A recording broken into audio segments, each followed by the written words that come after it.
So if there are other civilizations, we may want to communicate with them. We may want to keep silent and not let them discover us if they're more advanced. But let's talk a little bit about communication with aliens. Should we travel to where they're located? Should they travel to us? If we don't know where they're located, should we just throw some bottles with messages into interstellar space? Should we send them a text message and wait for their reply?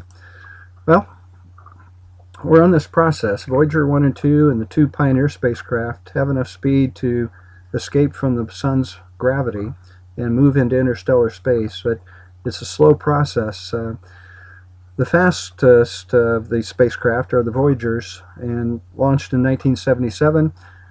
As of 2015, they're about 130 times the distance from the Earth to the Sun, 130 AUs. And the average speed so far is about 3.4 astronomical units per year. They're slowing down as the sun continues to pull on them, but they won't stop and come back. They're leaving the solar system. The Voyagers and the Pioneers are not aimed at a nearby star, but if we did do this at this speed, it's a big space, 270,000 astronomical units to the nearest star, and at this speed, roughly, it's going to be about an 80,000 year trip. 80,000 years one way.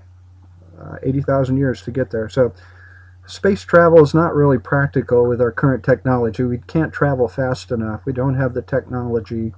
One person obviously is not going to survive 80,000 years. So what about the message in the bottle? Well, both the Pioneer and the Voyager spacecraft have some messages on them that would inform other civilizations, other than just seeing the technology of the spacecraft, but informing them a little bit about the Earth. Especially right down here, this is a map in our galaxy that locates the Earth based on the locations of pulsars in our region of the galaxy. So aliens could find this and make their way back to us. You may or may not think that's a good idea, but it's already been done. So if this message in the bottle is found by some advanced civilization, they will know how to find us, where to find us. There's some other scientific messages here, and using mathematics as one of a language.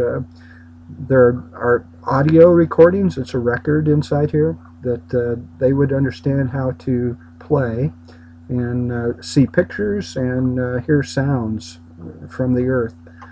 So message in the bottle, that's been done. What about the radio communication? We're just sitting here on the ground, and we don't have to attempt to travel for 80,000 years with some colony and a spacecraft. All sorts of bad things could go wrong with that. Food, water, survival, different things. But radio communication.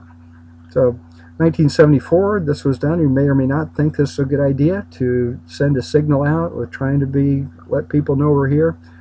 Well, it's going to be 25,000 years before it reaches this globular cluster of 500,000 stars or so, and it'll be another 25,000 years for the reply to come back. It won't take long for the signal to be decoded. It was sent in a way that would encourage decoding. It's not encrypted. It's put into a form that would allow easy translation, mathematical type translation, but big distance away. So we send out this text message. We wait 25,000 years for it to get there. We wait another 25,000 years for their text message to get back. And you thought your friends took a long time to reply to you. Again, large distances in space, so we get these huge time delays. We have, however, been informing nearby stars that we're here. Radio signals in the 1920s with the power of radio transmitters getting up to the point where it might be detected by an advanced civilization that had very good technology for listening to radio signals. Television since 1950 beaming out into space. That's sort of not intended. The radio and TV are supposed to beam to other homes on the surface of the Earth, but their signals just naturally leak out of the Earth's environment and go out into space. So do you think that's a good idea or a bad idea that we're advertising ourselves to the galaxy through radio and TV? Are those radio and TV signals and information programs a good representation of humanity or not? They're going out. We have not heard any signals from extraterrestrials, ETs. There is a project that's ongoing, listening, trying to pick up signals from extraterrestrials. The SETI project, Search for Extraterrestrial Intelligence. It got a little government help to get started. It's not a NASA project, but it has been helped a little bit in the past. So basically, it's private money that is funding this, volunteer work, and they're just around the clock listening for radio signals from extraterrestrials.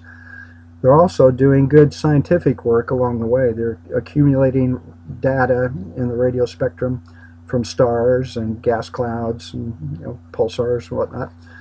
But the top line advertisement here is trying to pick up a signal for some intelligent life in the universe. None's been found. It's been a long search.